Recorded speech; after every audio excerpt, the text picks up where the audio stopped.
Hey folks, it's Monday, January 22nd, 2024, coming up on Roll Up Martin Unfiltered, streaming live on the Black Star Network. Today marks the 51st anniversary of the Roe v. Wade decision, which was of course overturned by this conservative Supreme Court. President Joe Biden and Vice President Kamala Harris both spoke about the importance of reproductive rights in this country. Also on today's show, tomorrow, New Hampshire Republican primary, it really comes down to two candidates, Donald Trump and Nikki Haley, after Florida Governor Ron DeSantis dropped out of the race on yesterday, endorsing Trump. Also, a lot of people highly critical of Senator Tim Scott for his endorsement of Donald Trump, where he even invoked the great civil rights leader, family, and her favorite phrase, "I'm sick and tired of being sick and tired." We'll talk about that as well.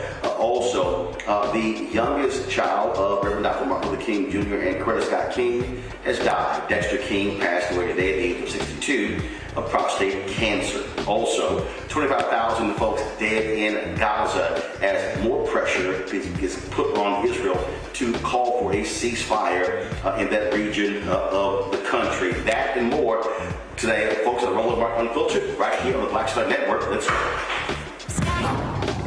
Whatever the miss, he's on it.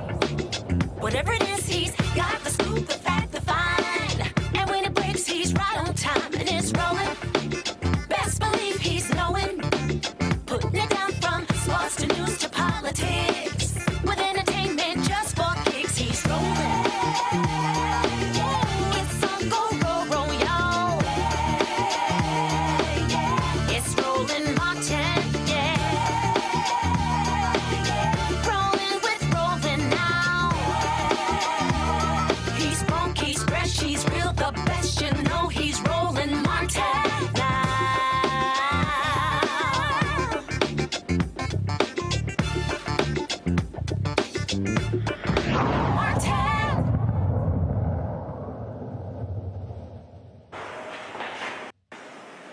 Folks, 51 years ago, Roe v. Wade was decided by the Supreme Court, which said that a woman had a right to determine what she did with her body. It laid out abortion rights in America. But of course, this conservative Supreme Court overturned that decision in the Dobbs case. There's been lots of conversation all day as folks have remembered that decision. Today, Vice President Kamala Harris was in Wisconsin, kicking off her nationwide tour focusing on abortion access. It took place on the same day the Republican legislators are determining a bill that would ban abortion in Wisconsin after 14 weeks. In her comments, Harris called the bill a proposal for extremists because it does not include any exceptions for rape or incest. Here's her conversation. Here's some of her remarks. I met a woman who went to the emergency room during a miscarriage and was turned away because the doctors were afraid they'd be thrown in jail for giving care. And it was only when she developed sepsis that they gave her the care she needed. We know that the majority of women who have abortions are mothers. If they live in a state with an abortion ban and they need to travel to receive care, God help her if she does not have paid leave or affordable child care. God help them if they don't have the savings to buy a bus, a train, or a plane ticket, or to book a hotel room. And while these extremists say they are motivated by the health and well-being of women and children, in reality, they ignore the crisis of maternal mortality. The top 10 states with the highest rates of maternal mortality all have abortion bans. The hypocrisy abounds. And let us be clear about what they're up to. These extremists want to roll back the clock to a time before women were treated as full citizens. Wisconsin to the 1800s. Just look at what happened here in this beautiful state of Wisconsin. After Roe was dismantled, extremists evoked a law from 1849 to stop abortion in this state. 1849, before women could vote, before women could hold elected office, before many women could even own property, in a state whose motto is forward. These extremists are trying to take us backward. Well, we're not having that. We're not having that.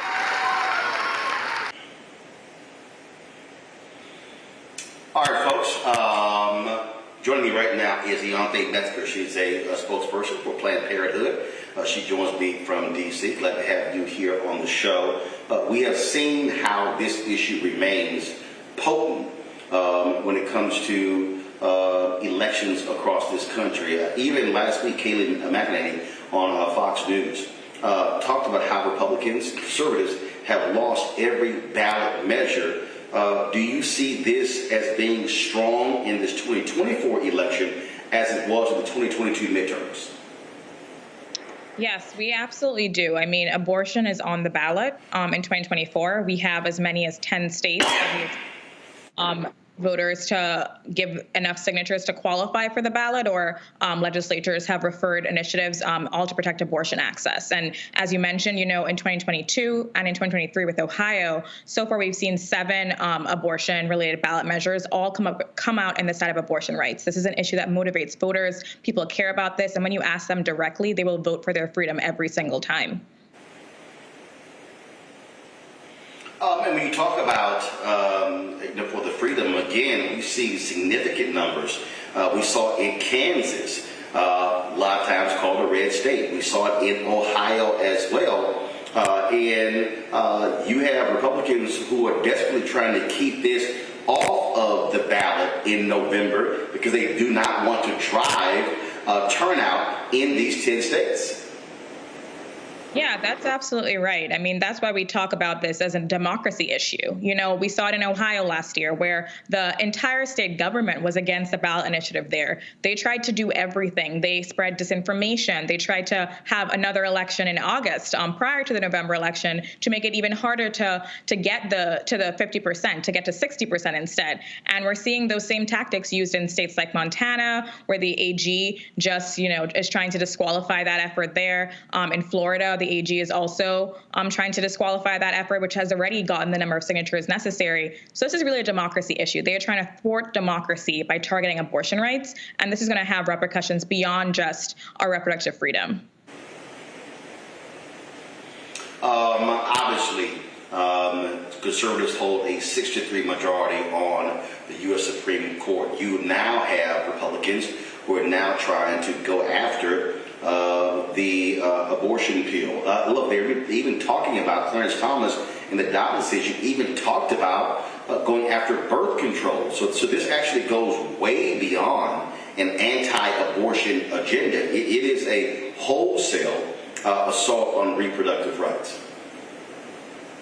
Yes, it absolutely is, and it's scary, but we always knew that the anti-abortion movement weren't going to stop with just Roe v. Wade. They want to fully control what people do. They want to control when, how, and if you're able to have a child, and that, like you said, includes contraception. It includes things like IVF.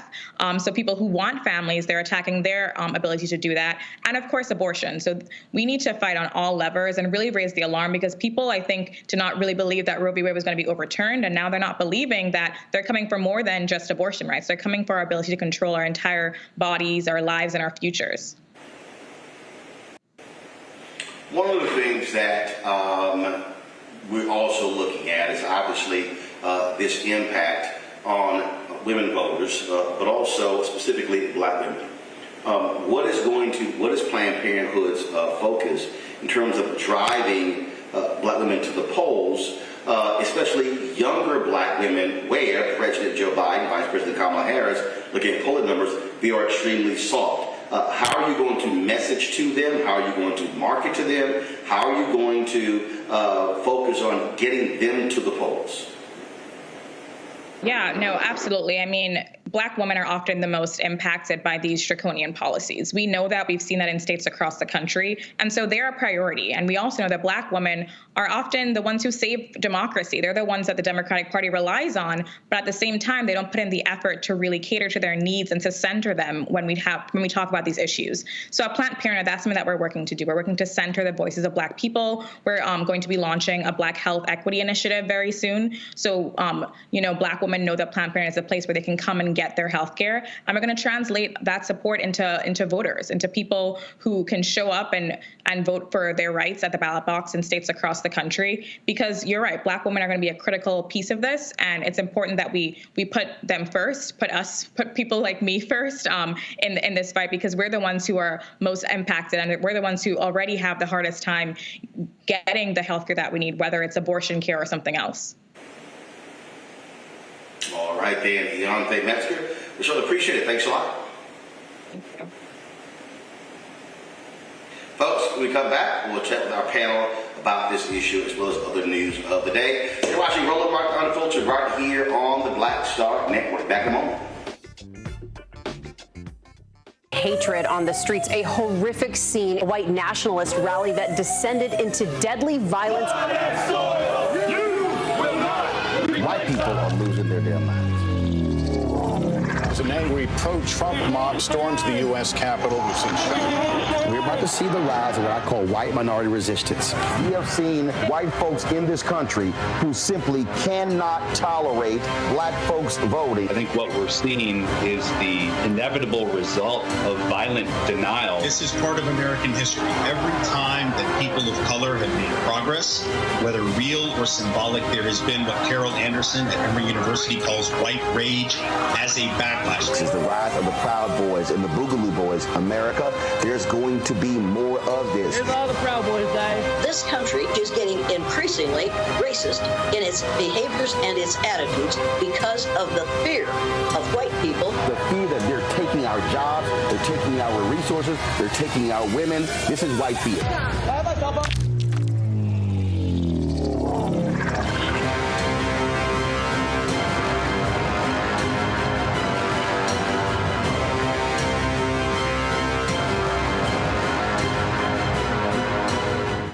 Grow your business or career with Grow with Google's wide range of online courses, digital training, and tools. Gain in-demand job skills with flexible online training programs designed to put you on the fast track to jobs in high-growth fields. No experience is necessary. Learn at your own pace. Complete the online certificate program on your own terms. Stand out to employers, get on a path to in-demand jobs, and connect with top employers who are currently hiring. Take one professional career certificate program or all 6. Earn a Google Career Certificate to prepare for a job in a high-growth field like data analytics, project management, UX design, cybersecurity, and more. All professional career certificate programs must be completed by December 31st, 2024. Scan the QR code to complete the application. There are 1,000 scholarships available. Grow with Google and J. Hood and Associates. Be job ready and qualify for in-demand jobs. When you talk about blackness and what happens in black culture, we're about covering these things that matter to us, speaking to our issues and concerns. This is a genuine people-powered movement. There's a lot of stuff that we're not getting. You get it, and you spread the word. We wish to plead our own cause. Too long have others spoken for us. We cannot tell our own story if we can't pay for it. This is about covering us. Invest in black-owned media. Your dollars matter. We don't have to keep asking them to cover our stuff. So please support us in what we do, folks. We want to hit 2,000 people, $50 this month, raise $100,000. We're behind 100,000, so we want to hit that. Y'all money makes this possible. Checks and money orders go to P.O. Box 57196, Washington, D.C. 20037-0196. The Cash App is $RM Unfiltered. PayPal is R Martin Unfiltered. Venmo is RM Unfiltered. Zelle is Roland at RolandSMartin.com. Me, Sherry Shepard, and you know what you're watching, Roland Martin Unfiltered.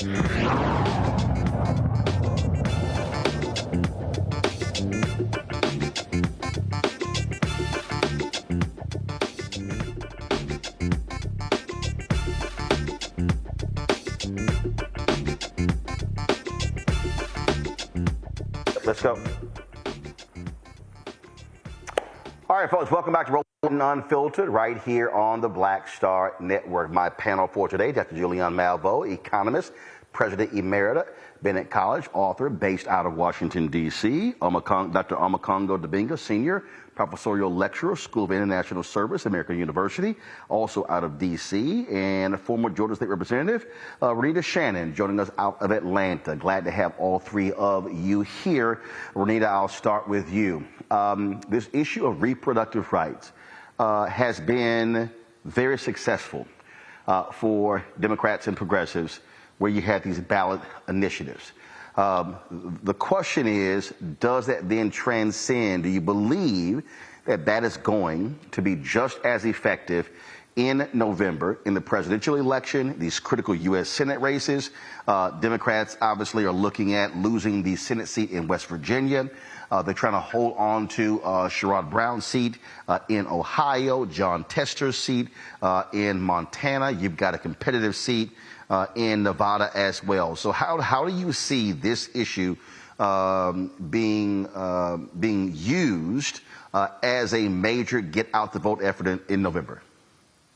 Well, it's going to be tough. The answer is yes and no. The reason why I say yes is because obviously this is an issue, particularly for Black women, which I want to quickly cover, because a lot of times people look at the ability to have an abortion as just a simple decision of someone deciding whether or not they want to become a parent. But it's a lot more than that. We know that for Black women in particular, we have a hard time getting medical professionals to listen to us.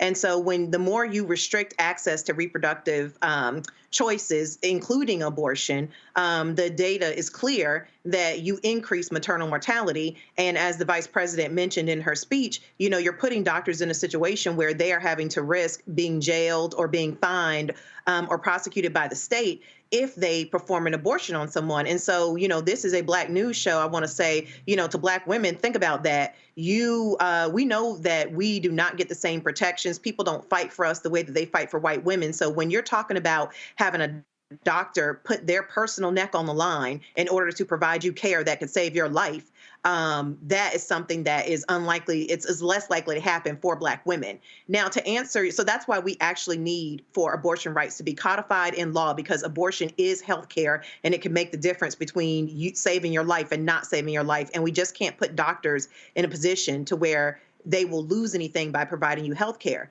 Now, to answer your question, this is tricky from a politics perspective, because in the states where you have seen ballot initiatives, they have been red states. And what you have seen is people, when they're asked the question directly, do they want to protect abortion rights? They overwhelmingly say yes. You can see this in places like Kansas.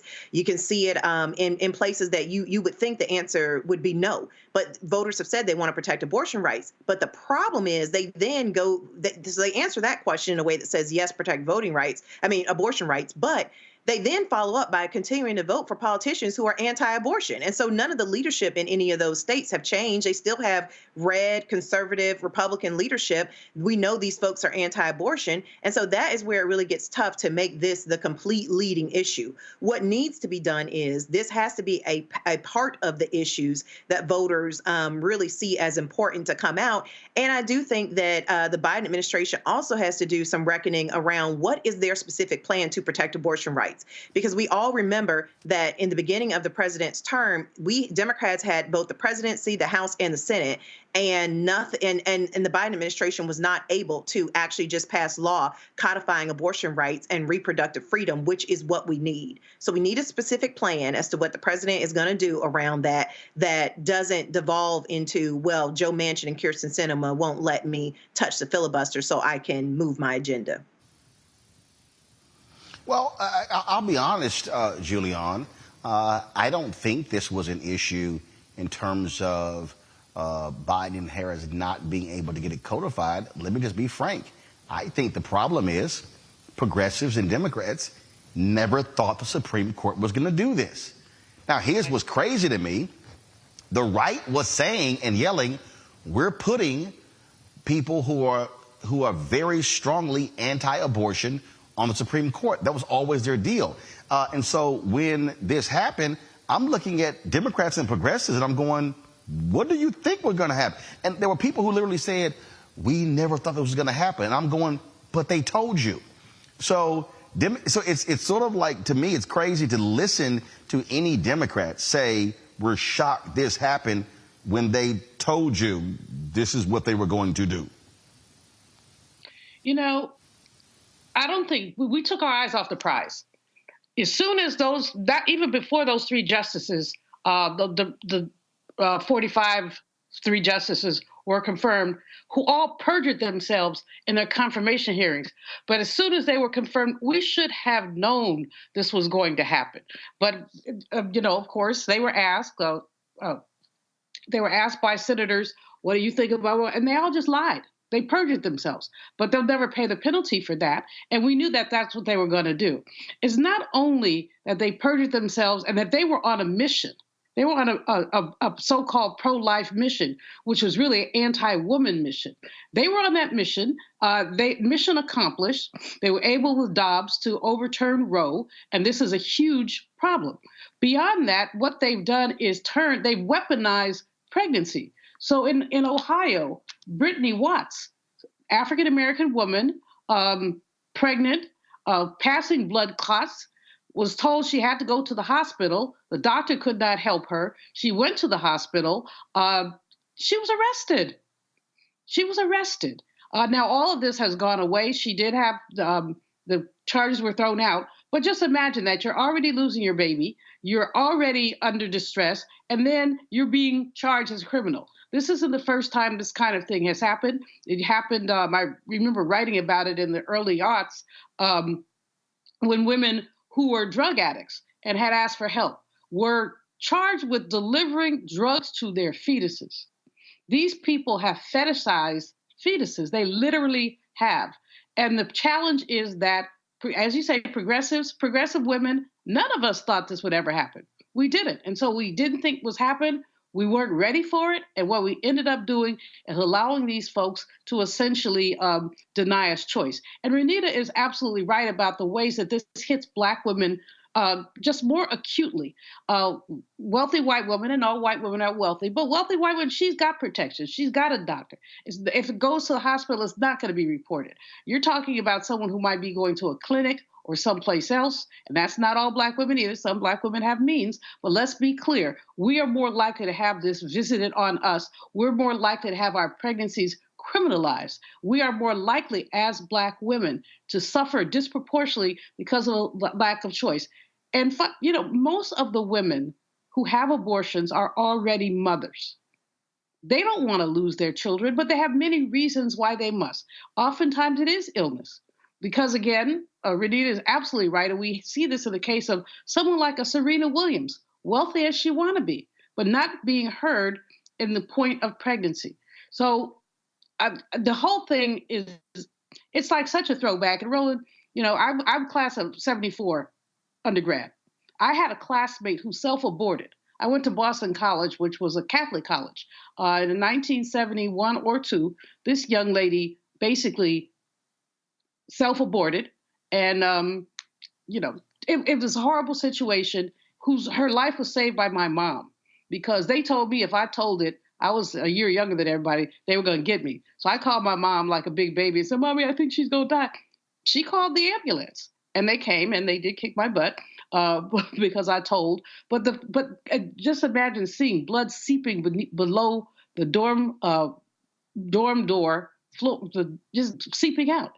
And that's what women had to do. Congresswoman Alma Adams, when she was in the North Carolina legislature, took to the floor one day with a hanger and held it up and said, "This is what you're returning us to." And that is what they're returning us to. And it will be there. I just saw a poll that said 2 issues were predominant in people's minds. 46% were called abortion, 45% called the economy. So this will be a wedge issue.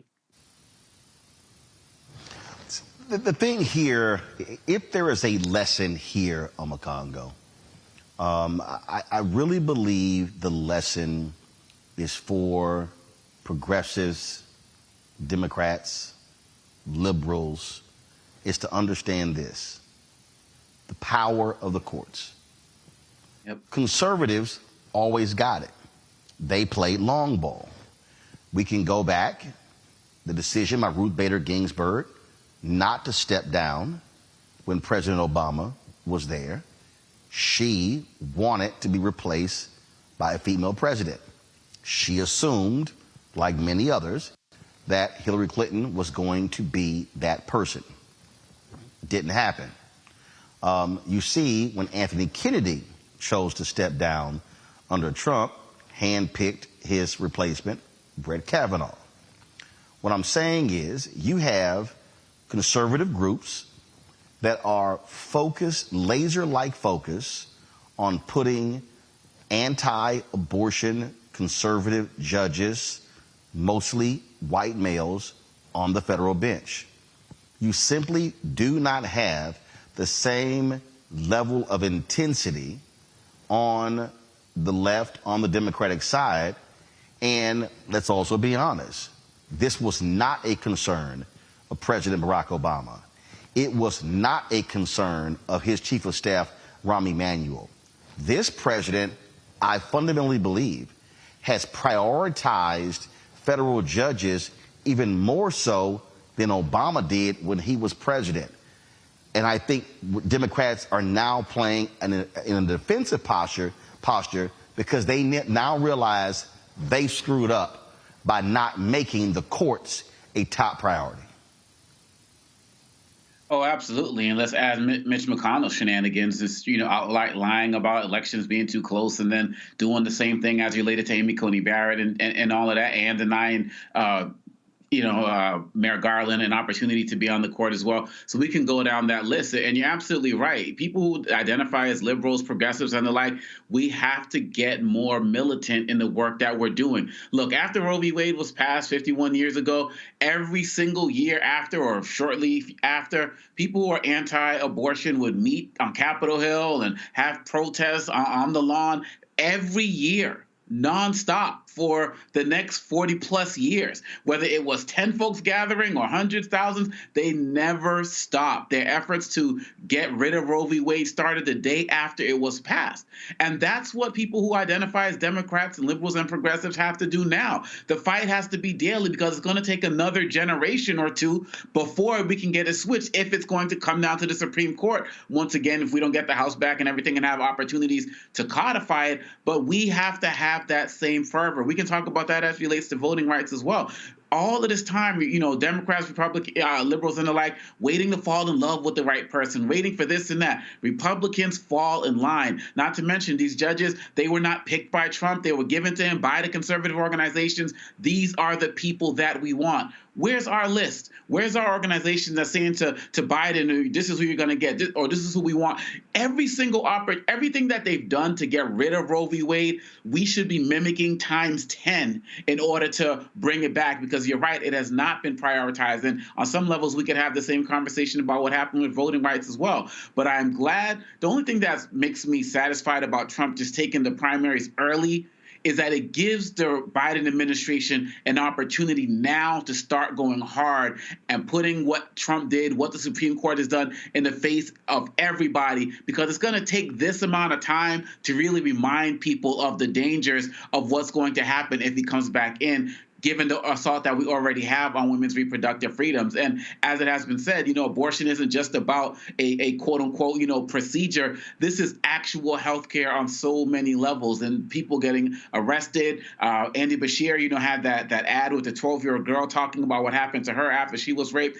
This is the time for Democrats, liberals, progressives to go hard, and not just until November. This has to be, I have two daughters, man. I have a teenager, 17, and a 15-year-old. And I think about what their future is going to look like if they were to move to one of these states. But if we don't get our act together, we could be looking at a national ban depending on how these folks are going. And it could be with Trump or Nikki Haley. So if we don't get it together now and learn from the mistakes of the past, it's a wrap, Roland. And so we got to go hard and we got to go strong now. Otherwise, I'm afraid of what's going to happen, because it's already bad enough, savage and tragic and barbaric in terms of what they're doing to women's rights and families right now.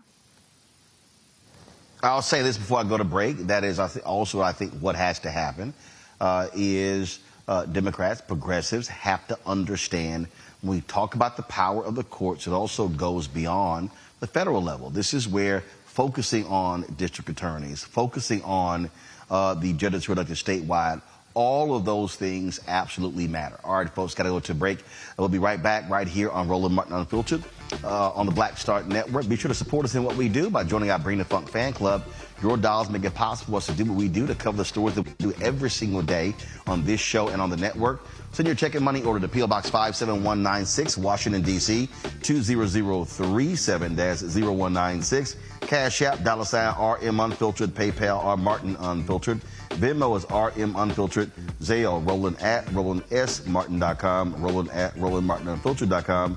We'll be right back. We just have one of the oldest cultures that's desperately needed for mutual salvation. That's the consciousness. We have the keys in our roots to save mankind. We get to see the condition of other countries, other oceans, other cultures. And if we believe in God, a lot of us do, He's telling us if you don't get rid of that stuff that makes somebody superior or inferior and work together for the mutual salvation, everybody's gone.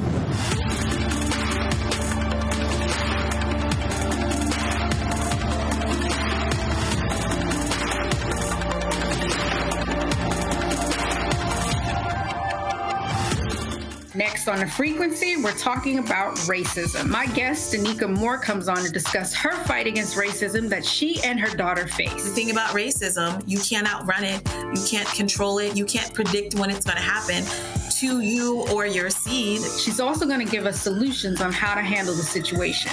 That's here on The Frequency on the Black Star Network. Next, on the Black Table with me, Dr. Greg Carr, author Dr. Maribel Mori, on her astounding and enlightening new book, White Philanthropy, a history we're betting you've never heard before. Don't miss an eye-opening episode of the Black Table, only on Black Star Network. What's good, y'all? This is Doug E. Fresh, and you're watching my brother Roland Martin Unfiltered as we go a little something like this. Hit it. It's real.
Big decision from the Supreme Court today in a 5-4 vote. They are allowing the Biden administration to cut some razor wire that was erected by Texas Governor Greg Abbott in violation of the U.S. Border Patrol. In Texas, they have been at odds with the Border Patrol when it comes to dealing with migrants coming across the border. The emergency request was filed by the Biden administration. Again, a 5-4 vote. Clarence Thomas, Sam Alito, of course, they were 2 of the 4 votes. The Biden administration says the wire prevents agents from reaching migrants who have already crossed over the border into the U.S. Chief Justice John Roberts, Justice Amy Coney Barrett sided with the court's 3 liberal justices, Elena Kagan, Sonia Sotomayor, and Ketanji Brown Jackson, in lifting the lower court's injunction. Again, the Texas Governor Greg Abbott installed the razor wire near the Rio Grande and Eagle Pass to address illegal immigration. The thing that we're seeing right here on Congo is amazing. Biden has talked about the need for a border deal. They have agreement on a border deal, a bipartisan agreement on the United States Senate. The Republicans are saying, no, we don't want to vote on one. We don't want to vote on one until Trump becomes president. And so they don't actually care about the issue. They want this to be a campaign issue. They actually don't want to address the border crisis at all. And this is when it comes down to political sophistication as relates to the voters, because everybody always wants to put it at the hands of whatever president's in power. And so, especially when there's a Democrat in power. And so when people understand that it really comes down to the House, we're going back to our last segment. When are we going to get aggressive? Where's the real campaigning? Why are we not, hitting these areas harder as it relates to making sure people understand that this is something that the Republicans intentionally want to happen? When you're talking about this inhumane fencing system that was set up, that people were getting, mutilated in, it was barbaric and savage. And then on top of that, you have the governor engaging in basically in human trafficking, sending migrants across the country, sometimes to places they don't even know. Well, most cases, they don't know where they're going. And there are cases where they've been outright lied to about where they were going. Nothing is happening. The entire country is being placed on, is struggling under the system, which has a remedy. Even Lindsey Graham said that this is the best deal that we are going to get right now. I'm not talking to, Democrat. This is Lindsey Graham and several other hardcore conservative and Trump-supporting individuals, but the House wants to block this. And so this is something, yet again, that we need to remind the American people of, that Republicans talk a good game, but they don't want to have real solutions. They don't want to have humane solutions. They know that this is a talking point that they can continue to raise money on, because a lot of other networks that are not like the Black Star Network are not doing their due diligence and calling them out and putting this front and center so that people can fully understand the hypocrisy. And too many lives are being lost and being destroyed during this process. And too many cities and places like Chicago and the like and New York City are being overrun by something that is preventable, especially with this new legislation that is proposed that Republicans in the House are blocking. What you find here, Julian, is all about playing politics. And what's crazy is Senator Mitch McConnell has said, no, even if Trump becomes president, we're not going to get a better deal. Mitch McConnell every now and then speaks the truth. The fact is that this is a decent deal, not the best one, but as long as I've known it, immigration has been a hot button for both Democrats and Republicans. We can go back and look into the 80s and look at immigration control legislation being passed and never being effectively implemented. Greg Abbott is an inhumane person. I mean, well, that's a contradiction. Inhumane, whatever, object. Putting up this barbed wire, first of all, impedes INS's ability to do their job, but secondly, puts people at risk. Why is he doing this? I think Omokongo has it right. Others have talked about this. They don't want to do anything that aids and abets President Biden in implementing his agenda, even if it's for the good of the nation. And we see this time and time again. If it happens under Biden, they don't want to do it.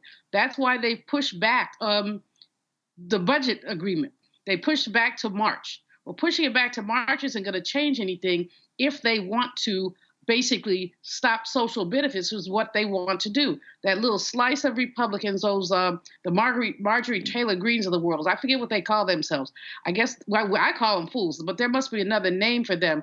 MAGAs, whatever, magnets, whatever they are. Here's what it is. If something good happens, it's not going to happen so that Joe Biden can take credit. And so they're willing to imperil the nation for that. Not only is this policy with the barbed wire inhumane, but it's non-productive. It's non-productive. People who are determined to get across the border are going to get across the border. And we know that. We've seen it time and time again. So why not pass legislation that has a compromise in it from both sides? The reason why they won't pass a legislation is because they don't want to be perceived as helping Joe Biden. How about helping America? How about helping people? How about helping Texas? Roland, I'm almost speechless, and I've never seen this barbed wire. I've read about it, of course, now I'm visualizing it. Again, this is not only inhumane, but it doesn't move us on immigration reform that we've been stuck on since the late 80s. We've been stuck on this stuff for a very long time. But the thing here, Renita, is this here. We have had a border crisis for decades. This literally is not new. Ronald Reagan was president and actually signed an amnesty bill into law. And so this idea that, oh, there is this one fix for the border is simply illogical. And also, when people talk about build the wall, I don't think people even remotely understand how many miles of the U.S. border exist with Mexico. Okay, people have no idea if you actually look at the numbers. I've seen some reports estimated some 900 miles. Also, part of the problem is how land is there. It's hard to even ascertain what side is Mexico and what side is the United States. And in a lot of those places, you can't even construct a wall. And so you have to have a much more comprehensive approach to this issue than what we've seen thus far.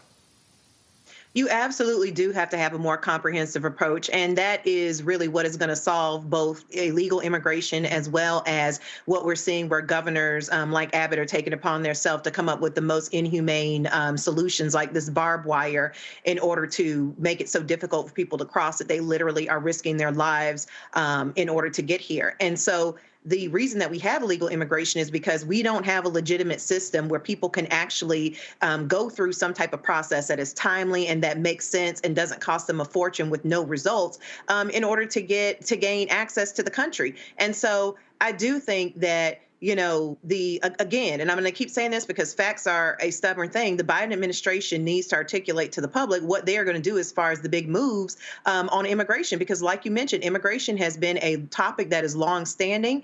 And Dr. Malveaux is absolutely correct when she says they're absolutely not going to do, Republicans aren't going to do anything right now because they have the power to stop, you know, the president from getting anything done. And that is just playing politics. So the answer that we all need, what we need to hear from the Biden administration is, what will you do next time if you get power back? Because when we had the House, the Senate, and the presidency, we did not see large moves from the Biden administration on this or abortion, as we were just talking about, in order to fix these issues. And so we need to know what is going to be the plan, and a plan that you're actually willing to move forward. Because at this point, absolutely not. The Republicans, the last thing they would do is give the president anything large to be able to campaign on. And that's why they're going to stymie any bill or anything that comes up that could give the president one more thing to campaign on. So the total border, the total length of the border between U.S. and Mexico, 1,933 miles. You've got some 700 miles of border barriers. And so you're talking about 1,200 miles still left. And so, and let me also remind people, Donald Trump said that he was going to build a wall and Mexico was going to pay for it. I don't think their check cleared. They didn't pay for a thing. He was lying, just like he's always lying. All right, folks, gotta go to a break. We'll be right back. Roland Martin Unfiltered right here on the Black Star Network. On the next Get Wealthy with me, Deborah Owens, America's Wealth Coach, Nurses are the backbone of the healthcare industry, and yet only 7% of them are Black. What's the reason for that low number? Well, a lack of opportunities and growth in their profession. Joining us on the next Get Wealthy is Needy Bartanillich. She's going to be sharing exactly what nurses need to do and what approach they need to take ownership of their success. So the Black Nurse Collaborative really spawned from a place and a desire to create opportunities to uplift each other, those of us in the profession, to also look and reach back and create pipelines and opportunities for other nurses like us. That's right here on Get Wealthy, only on Black Star Network.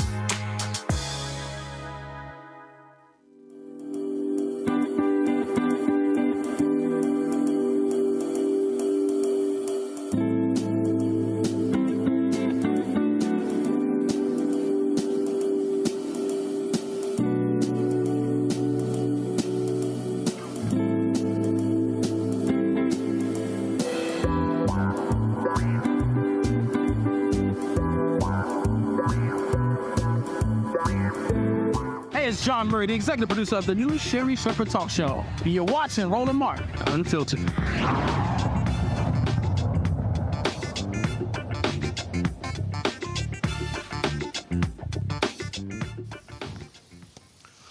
All right, folks, if you looked at different other shows and radio shows, you see all of this sort of back and forth about is Biden going to run? Is Biden going to run? Folks, will y'all stop and wake up? Joe Biden is running for re-election. Okay? Ain't nobody else coming. It's going to be Joe Biden running for re-election. And Kamala Harris is going to be his running mate.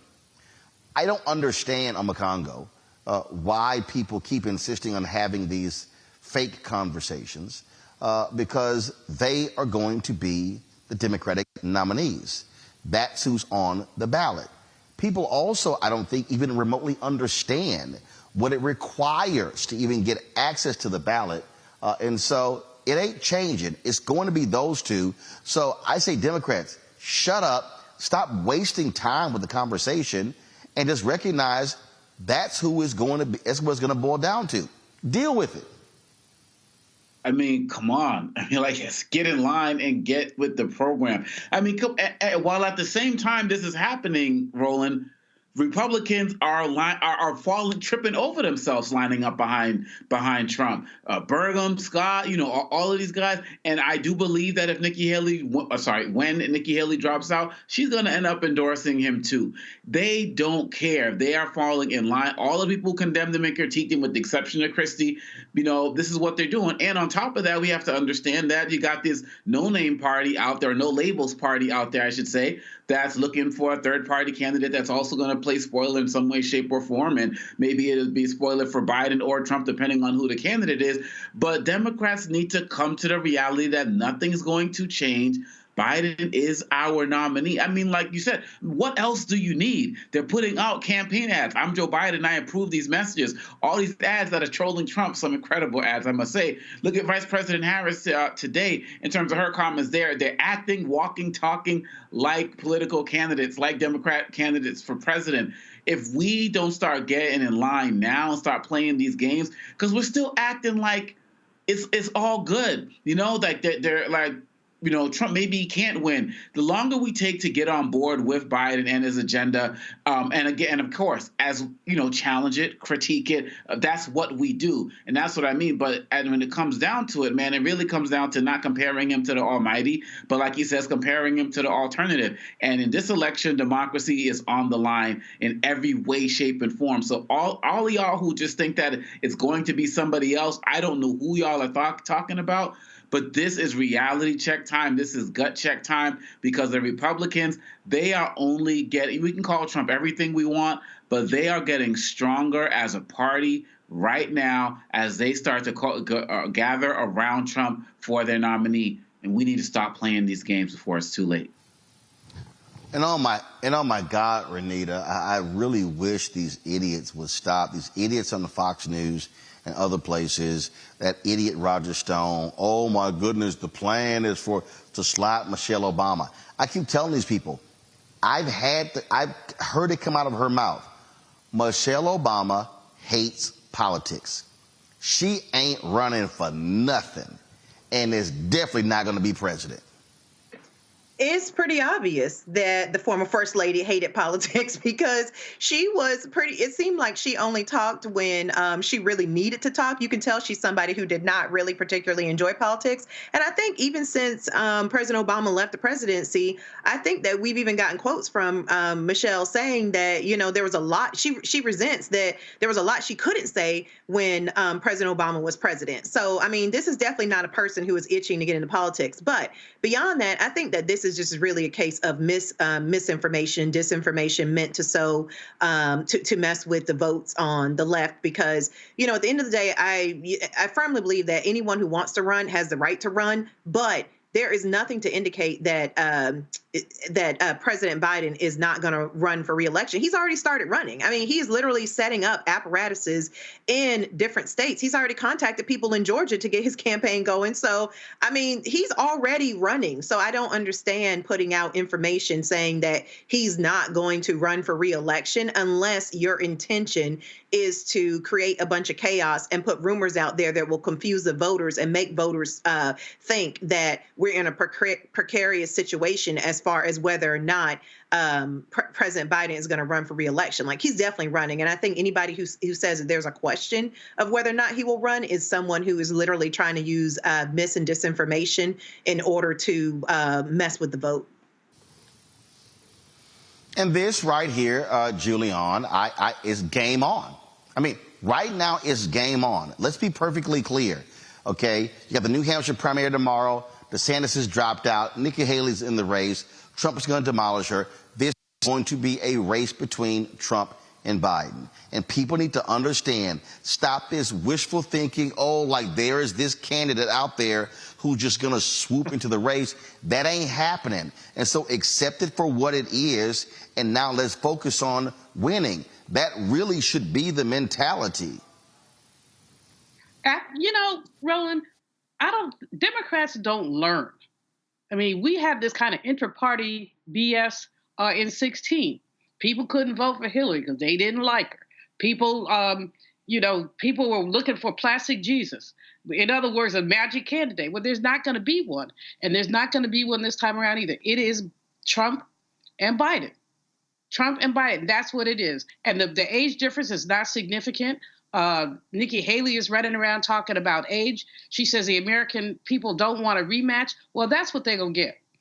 The process, one of the things that people forget, I'm speaking to my brother Cornel West here indirectly, and as well as Marianne Williamson and some of them other ones. How many state ballots are you on? The process of getting on a state ballot, you just don't snap your fingers and you're on a ballot. This is a multi-month period. Often it requires a collecting of signatures. It requires other things. So if you were going to be a third-party candidate, independent candidate, you probably should have started a couple months ago, or at least a month ago. So nothing is going to emerge but what we have. And what we have is what we're going to have to deal with. Now, people can grouse. And that's what Democrats do. I forget who said, I don't belong to an organized party. I'm a Democrat. Somebody, maybe it was Will Rogers, somebody said that. And it's just so apropos. Democrats don't get their act together while Republicans do. And look at them. I mean, DeSantis was very ugly toward Trump. But then at the end, I'm going to endorse you. Trump was very gracious toward him. Who knew he had it in him? Tim Scott has come around. It's like, and then there were two. And then there were two. And so for folks to expect anything else is to basically be delusional, simply delusional. I'm going to bring in here Tamia Booker. Tamia is founder and managing director of T. Booker Strategies. Tamia, look, when you look at what's happening on the Republican side, I mean, yeah, it's down to Trump, Nikki Haley. Bottom line is he's going to crush her. Hell, you've got Senator Tim Scott of South Carolina endorsing Trump over Haley, North Carolina governor. Congresswoman Nancy Mace endorsing Trump over Haley in South Carolina. Frankly, if you're Nikki Haley and you don't win your home state, it's over. That's correct. And so tomorrow's really critical for her, too. Trump is leading her by double digits. She may be trying to peel off some of the Christie voters who will not vote for Trump. But if she can't carry her home state, it's going to be very difficult for her to be able to keep going in this race. And so she said after Iowa was a two-person race, and she was right when DeSantis dropped. But after tomorrow is going to be a real critical moment for her. If she gets trounced tomorrow, then she really needs to make a decision on what she's going to do. And given her comments over the last couple of days and losing the support of a senator in her state, I don't know what the pathway looks like for her after tomorrow. And with that said, I think what this also does is it frankly changes the whole deal. So now from a media standpoint, everything is not just covering all the different movements over there. It's really now breaking this thing down to the two candidates, a repeat of 2020. I personally think that's actually better for Biden, Harris against Trump, because what happens is you now have a binary choice. It's now down to those two, and for every crazy statement that Trump makes, people now have to see that in terms of from a general election perspective versus a Republican primary. Exactly, and it takes the time for them to tear each other apart. And President Biden and the vice president, they can just campaign and talk about the things that they're doing, and they can continue going on. Right, today is the anniversary of Roe versus Wade, and the vice president was in Wisconsin talking about legislation that the Republicans were putting forward to ban abortions, while Nikki Haley and Donald Trump were just throwing punches at each other, right? It's such a contrast where they can continue to go across the country and talk about what they're doing to protect the American people. The two of them can just keep fighting each other back and forth. And for Nikki Haley, she can keep hurting herself by fighting Trump, but that doesn't bode well with the Republican Party. As we've seen over the last, now we're looking at 8 years since 2016, they have been attracted to his fear-mongering, his bullying, and they like it. And so she can keep going up against him for years and years at a time, days and days at a time. And it's not going to help her, but it'll look good for us because as she keeps talking her comments about this country never being racist, and then you contrast that with her talking about her struggles with racism as a brown woman in South Carolina, she's discrediting herself, and people are saying, okay, I think I'm going to stick with Biden. And so that helps the Democratic Party. And so we'll let them continue to fight it out, and Biden and Harris can keep campaigning throughout the year. Last question I have for you when we look at, again, how this is shaping up. You look at what Democrats are doing in South Carolina. They are taking out ads. They're running. And I saw this story in national media where they said, oh, they're trying to prove to black voters they care. No. Here's why I look at this totally different. I don't look at South Carolina as a way to prove. Frankly, I don't care. Let me be real clear. I don't care how many votes they get in the primary.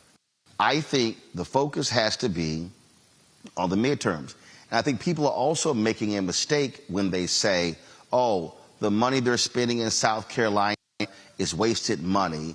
No, what you're trying to do is you have to begin to what I believe, you have to be in what I call an education and enlightenment phase. And I think what they should be doing is not focusing solely on 7 states, not saying, well, we're just going to put all of our attention into Georgia, North Carolina, Wisconsin, Pennsylvania, Michigan, Nevada, and Arizona. I think what they have to do is be using this period here, January through, I say, July, August, be in the intense education and enlightenment. This is what we've accomplished. This is what we've done. This is what we achieved. And if people keep focusing on age, their response should be, did we do this? Did we do this? Do you want somebody half Joe Biden's age who can't get stuff done? Or do you want stuff that actually gets done? And so they should be in just a constant repeating what was accomplished and what they want to accomplish with another 4 years. That also has to be properly articulated. I completely agree. And I remember we talked about this last year about making sure the Biden administration does tout their accomplishments. And that's exactly what they should do. The campaign strategy, they will always focus on battleground states. And that's something that the pundits always like to talk about. But to your point, that's not the whole country. You have to still campaign everywhere and tell everybody what's happening, because when you are actually presiding as an administration, you are not only helping people in those battleground states, you are helping the United States. So if they are talking to people in South Carolina, then they are talking to people in South Carolina as they are talking to people in New Jersey, as they are talking to people in Minnesota. And I'm naming non-battleground states for that exact reason, because when we're talking about policies that impact people, we're talking about them in all states. And so when you're talking about trying to persuade people, which happens later in the year, to your point, then yes, that strategy does change, but that doesn't mean you ignore all voters. But no, you should absolutely make sure that you're educating everybody on what the administration has done to impact everyone. When I worked in the Obama administration and we worked on the Affordable Care Act, we were helping Americans get health insurance all over the country. And when we campaigned in the beginning, we talked about making sure Americans had health care and they were able to have health insurance. And that's what we wanted to do. When we were able to elect President Obama, and then when the Affordable Care Act was passed, we were able to enroll Americans all over the United States in health insurance. And that's exactly what that needs to happen here, right? When you're campaigning, you're talking to everybody, not just certain people in certain states. So if people want to know why or think it's pandering, that's not the case. You were supposed to talk to all Americans, because then the counter is, why aren't they talking to me? And that's not the case here. So it's important that the administration is talking to everybody. It's important that the vice president is talking to voters in Wisconsin about what's happening to them. It's important that they're all in Virginia tomorrow to talk about reproductive health and the consequences that can happen in Virginia. So that's exactly why they need to make sure they're traveling everywhere and talking to everybody. Here's a perfect example, Renita. I saw this tweet from Tennessee Senator Marsha Blackburn talking about how America, we're no longer energy dependent, how we're falling down. And there was a brutal fact check on Twitter that said, no, America actually is producing more oil than we've ever produced beforehand, how our production outpaces other countries. But that's what you see. And to me, they have to be hammering back every single moment against stuff like that, saying our policies are the reason why gas prices are staying down, hitting folks, even now, how inflation is dropping. You've got Steve Schwarzman, big-time Republican donor, CEO of BlackRock, who said, we think the Fed has it wrong. We believe inflation is already below 2%. Okay, big-time Republican. Guess what? Now, and the others can't yell how high inflation is. And they should be saying the Inflation Reduction Act actually made that possible. That really has to be, I think, the constant mindset. It has to be the hammering every day of what was accomplished, what was done, and how the policies that we passed made all of that possible. Well, to your point, and I can say this as the only person on this panel who has had to campaign to voters and who has been elected, voters are very good at looking at your record and separating what you are telling them versus what they can literally just look up and see if you're telling the truth and see if you're walking the walk or if your walk is matching your talk. And so we are long gone are the days where, you had to listen to whatever your politician told you and you had to just take it as fact. People can actually look up and see if you're telling the truth. You always have to run on the record that you created. And so this is not just advice for the right. This is also for the left. Whatever you've done, good or bad, you're going to have some explaining to do to voters. And so I think that is a lesson for both Democrats and Republicans in this upcoming election cycle, is that voters know when you're being authentic. They know when you are campaigning on what you say you've done and if you actually have done that. And they also will critique you on whether or not you performed on the priorities that they have in order to get their vote. Because make no mistake about it, and a lot of times this is talked about, on this show, is a lot of talking about there being two choices. But no, people are willing to not vote. That is a third choice that no one ever talks about. And as much as we would not want people to do that, and we feel like everyone should participate in democracy, voters are more than willing to just say, if I don't see myself reflected in a candidate or on this ballot, I will just stay home, especially with how difficult they are making it in certain states for people to even be able to access the vote. So I think that everybody has got to get hip to the new reality, which is don't come out and say things like the example you gave, Roland, that are not actually true, because people will just fact check you on it. Well, and I think that to Mia, then we'll go to Julian, then I'm a Congo, that again, you make a mistake if you assume people know. And I think it's a matter of connecting the dots, making it clear that project, we made it possible.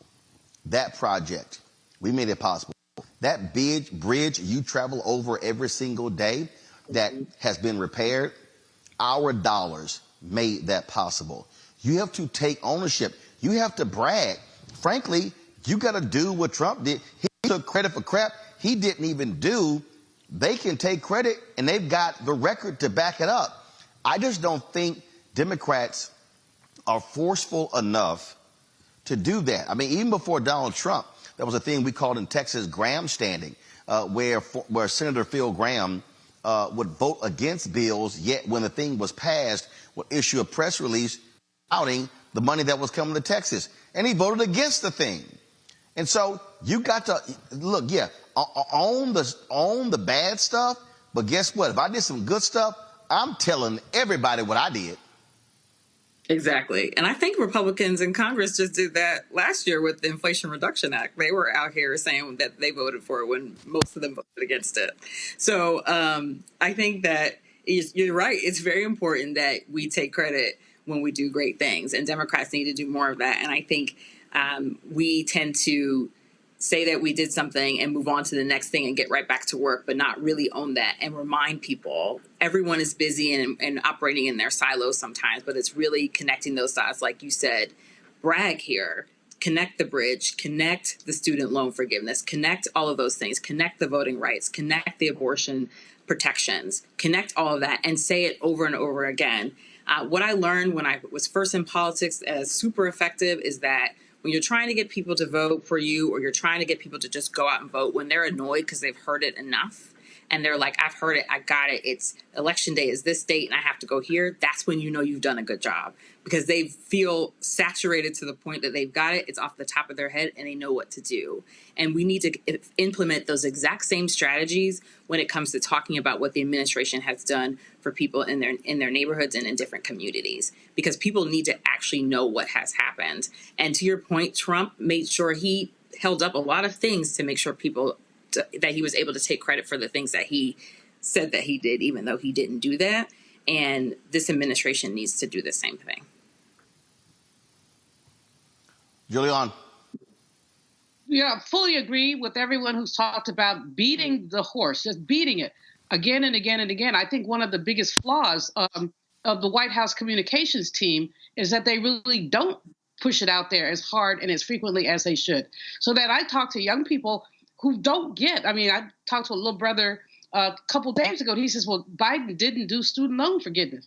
And I said, well, you know, they don't understand how government works because civics is not being taught anymore. So Biden personally is not going to give you a check. He's got to go through legislative process. And we need to help them understand that. But secondly, millions of people have been affected with the workarounds that President Biden has done. And so they need to talk about that more. They need to say X number of million people have had their loans forgiven. We wish we could do more, but the Supreme Court wouldn't let us. So they understand it's not a one-off. And there's so many other things like that. There's a thing going on now where if the little man who's a speaker, forgot his name already, Mike Johnson from Louisiana. If he has his way in terms of pushing back and cutting out budget, one of the things on the table, Roland, is that people will have to go in person for an interview to get food stamps. Go in person. Now, that was always a requirement, but it was lifted during COVID, and they found there was no more fraud. Nothing bad happened because people did not have to go in person. But now either you have to go in person or you have to be available for a random phone call. What is a random phone call? They could call you anytime. And if you're not there, they could cut off your food stamps. Now, we need to talk. People on the D side need to talk about these mean-spirited policies and what they really mean. But basically, Democrats do not toot our own horn. I don't know, and it's not that any of these people are modest. We know all of them. Is there a modest congressperson that anybody on this panel knows? I don't think so, because I know most of them, and so do y'all. So I don't know why we choose to be so modest when we've done significant things and they need to be dealt with. The other thing, of course, the orange man is taking credit for some of the COVID relief. Well, we know full well that he opposed all of that. But why do news anchors and others not fact check? The fact check, something comes out of his mouth and they just let it go. And so they need to be fact checking, but so do we. Because the man tells lies more frequently than he changes his draws. And it is an absurd thing to see this man lie and to see Democrats sit silently as he lies. You know, Makongo, actually, I think the way from a student debt deal is not just talk about the millions.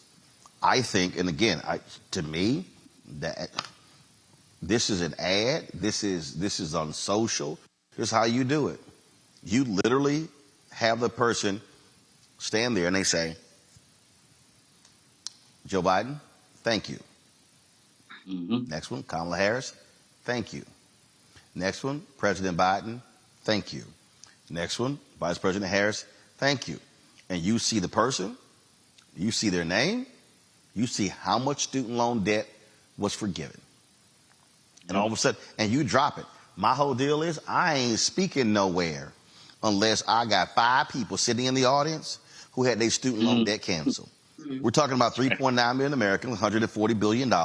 And so every place I go, I'm doing it. I'm putting a name to the face at every single deal. I'm not just talking in these general terms. Absolutely. And they absolutely have to do work like that. And in addition to that, a lot of these super PACs, who are out there putting out all these ads for Trump, or where on the Democratic side, I see the Lincoln Project, which is founded by former Republicans, doing more anti-Trump stuff than some of the Democrat super PACs out there. They also could be putting these types of ads together for the Biden administration. But you're absolutely right. The Biden administration needs to take the lead on that. And while they're at it, they can also have people out there talking about the diabetes medication and all of those types of issues as it relates to the, the insulin being dropped. They can come up with so many campaigns of real people who have real life experiences of what Biden is doing now, not projects that may start 10, 15 years down the road. Those are great, but there are real changes happening now, and people need to speak up. And one other thing I want to say is that this is also the time that the Biden administration needs to get in front and get on Black-owned media and Black spaces on a regular basis. One of the things that helped Trump win is that he would call up freaking AM stations, man, and just talk to anybody. And people would circulate that stuff because a president or presidential candidate called them and hyped them up. They need to do that. Biden needs to be here. Vice President Harris needs to be here. Other areas that target Black people as well, even if they're not Black-owned, they need to do that. But specifically, need to come here because Biden and Kamala Harris, they still have the largest bully pulpit. Today, because of that speech that she gave in the networks I was listening to before the show, it was the first time the stories weren't dominated by Trump because Vice President Harris was out there crushing it. And so I'm hearing her voice again. They need to dominate that as well, and that's also going to help them get their message out. But come to the Black Star Network, y'all. All right, folks, hold tight 1 second. Going to a break. We'll be right back on the Black Star Network. I am here at the Grove 23, which is the private golf club of Michael Jordan. I'm a guest of Gary Sheffield, former Major League Baseball star, and so had an opportunity to enjoy today. So glad to be here in one of their villas, and so I appreciate the great hospitality of the folks here at the Grove 23, so we appreciate that. Michael Jordan, had an opportunity to see him earlier today after we finished our round. Folks, you want to support us, what we do, please join the Black Star Network. Send your chicken money, order to P.O. Box 57196, Washington, D.C., 20037, that's 096. Cash App is $RM Unfiltered. PayPal are Martin Unfiltered. Venmo is RM Unfiltered. Zelle, Roland at RolandSMartin.com. Roland at RolandMartinUnfiltered.com. Don't forget, you can also you can also download the Black Star Network app, Apple phone, Android phone, Apple TV, Android TV, Roku, Amazon Fire TV, Xbox One, Samsung Smart TV, and should get a copy of my book, White Fear, How the Browning of America is Making White Folks Lose Their Minds. Available on bookstores everywhere. You can also download the audio version on Audible as well. Folks, we'll be right back in Florida.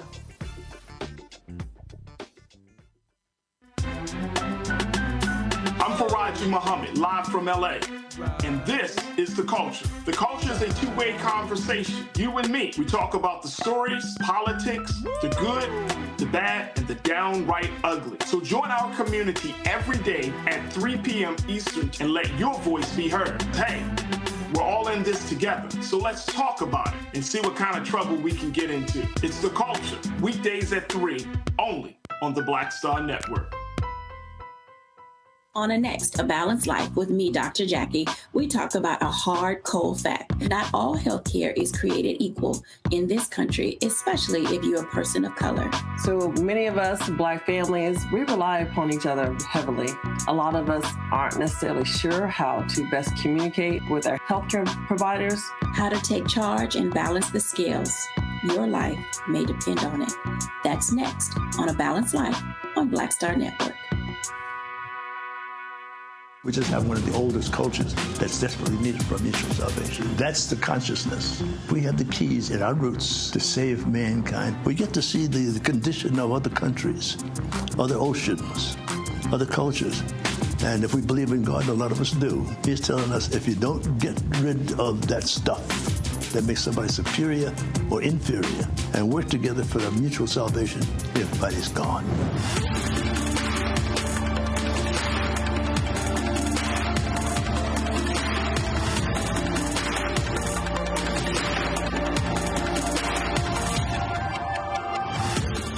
Hello, I'm Paula J. Parker. Truly proud on the Proud Family, Louder and Prouder on Disney+. And you're watching Roland Martin, Unfiltered.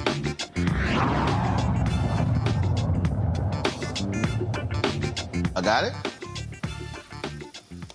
All right, folks, welcome back to Roland Martin Unfiltered. So, to me, I want to bring you in here. Over the weekend, as I said earlier, South Carolina Senator Tim Scott endorsed Donald Trump. Oh my God, it let's just say it was interesting.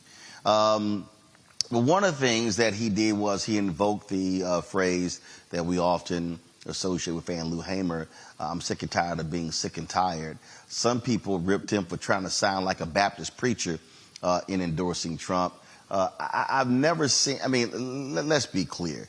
I mean, my goodness. Tim Scott is doing his best to try to be a VP.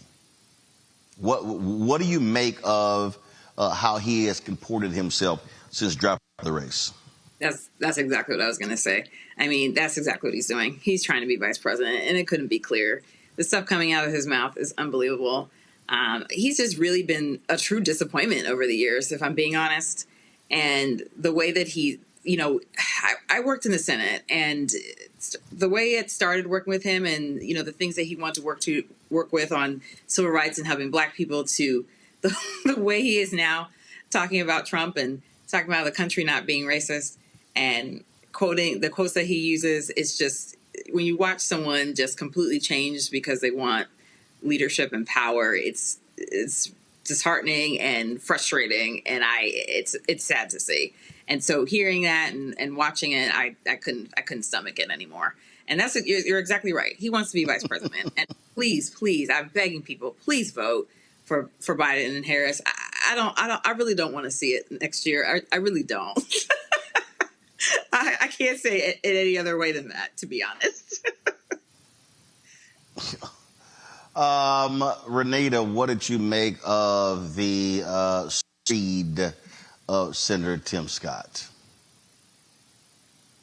Tim Scott is one of these people who also said that the country is not racist. He said that along with Nikki Haley. And the only thing I want to say is I see that the party of majority white people did not vote for you.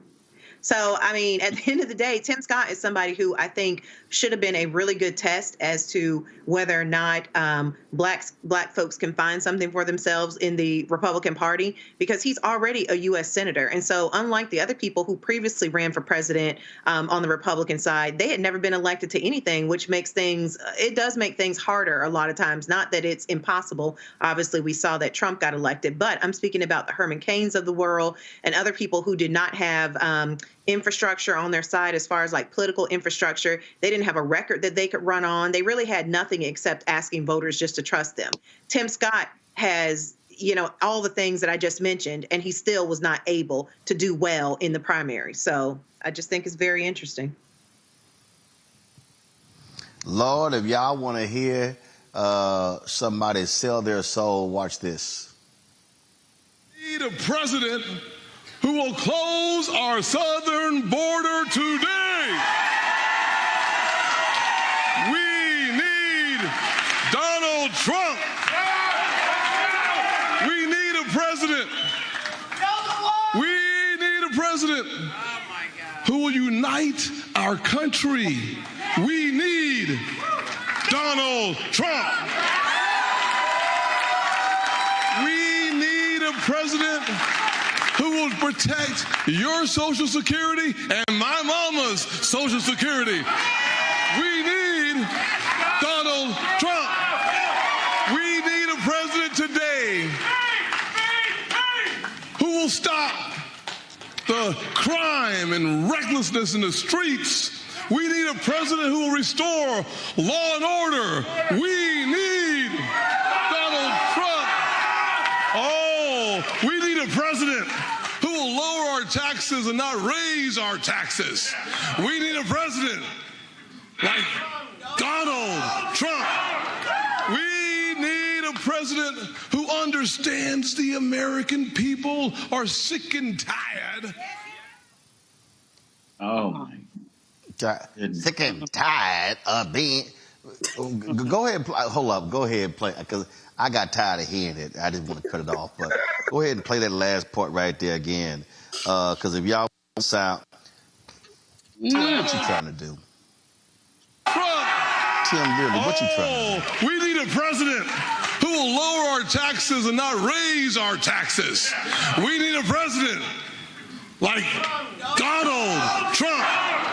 We need a president who understands the American people are sick and tired of being sick and tired.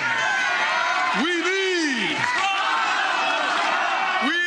a president our foreign adversaries are afraid of. Oh, please. We sick and tired of being sick and tired. Julian, go ahead. Roland, I mean, that's Mr. Bojangles there. Dancing and shucking and jiving with his eyes getting big. It's a minstrel show. But, he wants to be vice president so bad he got engaged. He got to be almost 60 years old and couldn't get engaged. But now that he's trying to be regular, he went and got himself engaged. This man is disgusting. And to use Rosa Parks' words is beyond disgusting. But, we know he may have done some things in the Senate, but he's forfeited all that with this clownish, buffoonish behavior and his blind fealty to a very flawed man who he just months ago was trying to replace.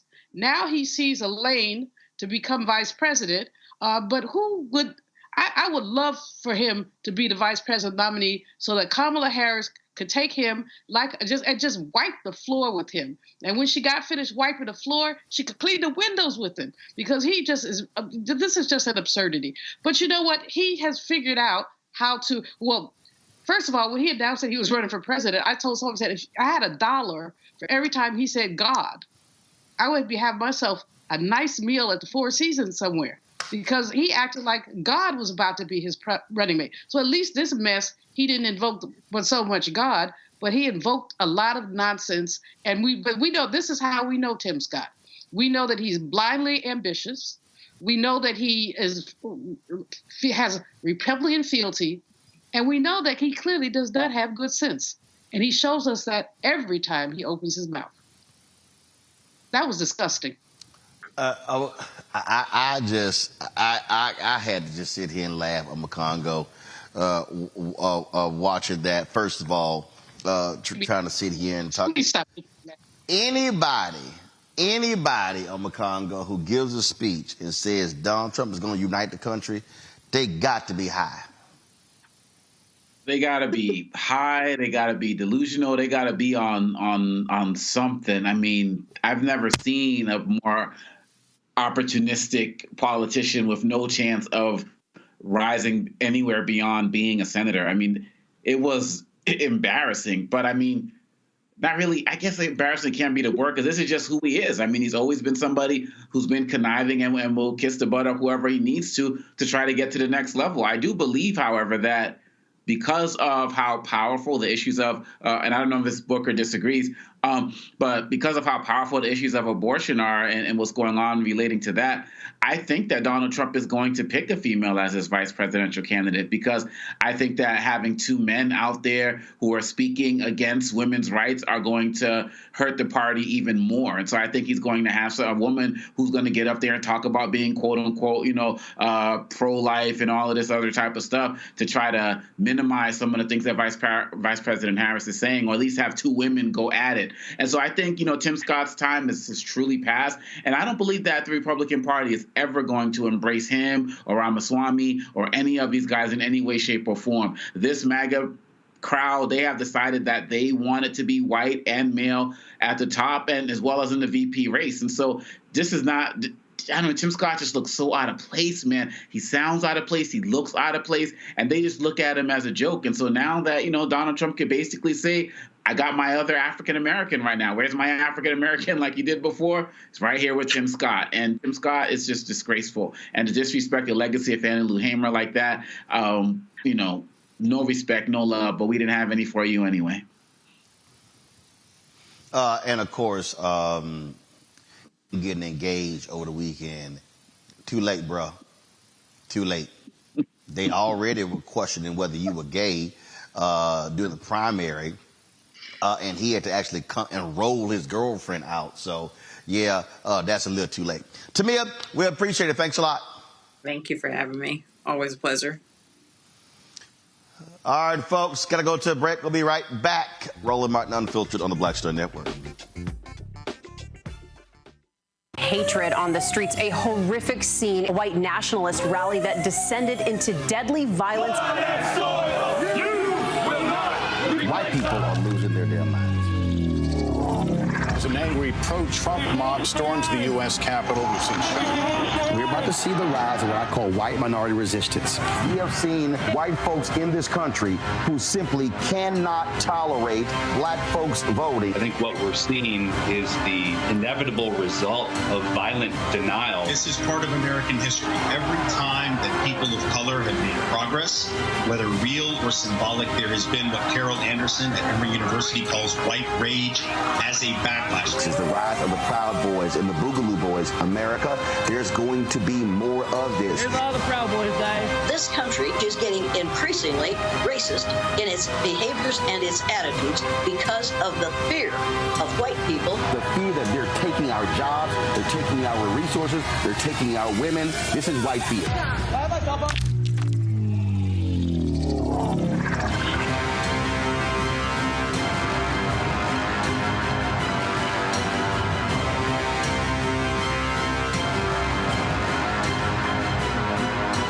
We just have one of the oldest cultures that's desperately needed for mutual salvation. That's the consciousness. We have the keys in our roots to save mankind. We get to see the condition of other countries, other oceans, other cultures. And if we believe in God, a lot of us do, He's telling us if you don't get rid of that stuff that makes somebody superior or inferior and work together for the mutual salvation, everybody's gone.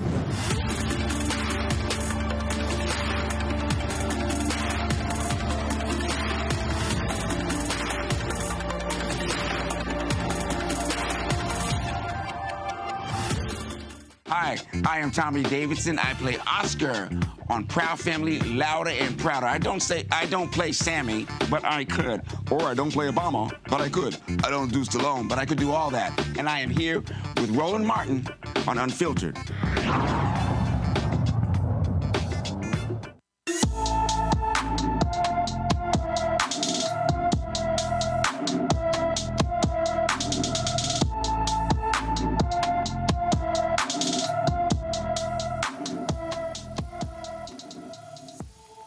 Tiara Cohen has been missing from Miami since December 26.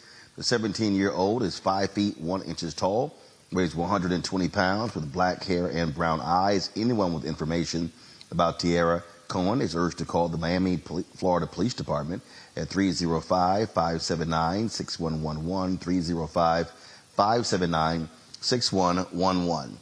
Folks, the death toll of Palestinians in the Israel fight with Hamas has now hit 25,000. The health ministry in the Gaza Strip said that 178 people were killed by U.S.-backed Israeli troops Sunday, bringing the confirmed death toll to 25,105. A further 8,000 Palestinians are missing and believed to be dead, and at least 62,681 people have been wounded since the conflict began on October 7th. In addition to that, South Africa has filed a suit against Israel for genocide at the International Court of Justice. UN Secretary General Antonio Guterres chastised Israel over the level of destruction Israel's war in Gaza has caused, including the deaths of more than 150 UN staffers. The reality of this is that, and the Wall Street Journal has been reporting this, that the Biden administration has been pushing very hard for the Israelis to pull back when it comes to the attacks. What you have, though, is an obstinate Israeli Prime Minister Benjamin Netanyahu, who has made it clear he does not support a two-state solution. So if this does not if there's no ceasefire, if you don't have anything like this, if Netanyahu just continues to say, I'll do whatever I want on the Congo, that is going to have serious repercussions for President Joe Biden in his reelection bid. Most definitely. And Joyanne Reid had posted a video today of showing IDF bombing the last university in Gaza. And the fact of the matter is, it was an Israeli official who, last week was, I think they read this from the South Africa trial, I'm not sure where, but said, without the weapons from the United States, we have nothing. We cannot carry on what we're doing right now without the weapons and missiles and artillery that's coming from the United States. Biden is continually, at least 2 times, has surpassed Congress to get weapons over there. And, so he can talk the game and talk about, and I believe that they are pushing Netanyahu to embrace a two-state solution. But as long as you're talking about it, but then you're sending over the weapons that are responsible for this destruction, you can't be taken seriously by those who believe in peace and believe in a ceasefire. And I do believe, again, we've talked about this even before October 7th happened. All Trump needs to do is get 50 point plus one. He doesn't need to, increase his base. He just needs to shrink Biden. So when you're looking at places like Michigan with the largest, Arab community in the United States, and many people who are supportive of the Palestinian people, who are looking at this as a genocide and the like, who are saying they will never vote for Biden. Damn the fact that Trump might come in and also round up Muslims in the United States that he's talking about and be infinitely worse than Biden. It doesn't matter, because right now, the optics right now are that, many people look at Biden and the United States government supporting a genocide despite whatever he may be doing behind the scenes. And on top of that, Roland, we have the United States getting pulled into more other things going on in the region. Look what's happening with the Houthi rebels who are being backed by Iran. The United States just had more strikes, on some of their bases because of what's happening with the ships in the regions over there as well. And so this is getting increasingly worse for Biden. And this is the time where they need to really get serious about looking at this whole concept of unconditional aid for Israel. I understand that Israel is also of strategic importance for many other things in that region, as we don't need to get into tonight. But the fact of the matter is, there's a genocide that's happening. What Israel is calling South Africa the legal arm of Hamas. I mean, that's just ridiculous. ridiculous. There are clear rules of genocide, and only one of the conditions of genocide have to be met in order for it to be the case. And so Biden has to really be careful, because nobody gives a damn about what everybody else is saying right now as it relates to Trump and others.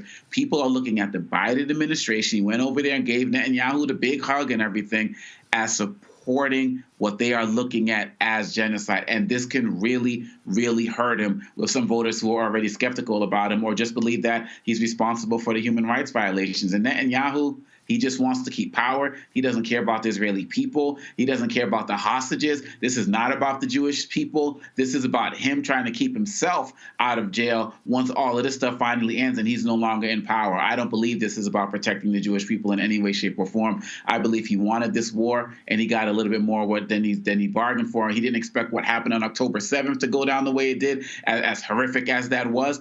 But now he's like, oh, now I can go in and go even harder. And look what he's doing in the West Bank as well with the settler violence that's going on as well. He's got to go, and Biden has to get more vocal about calling for that two-state solution and withdrawing some of this aid until that happens. Julian? On October 7th, Israel had the sympathy of the world. People called it out.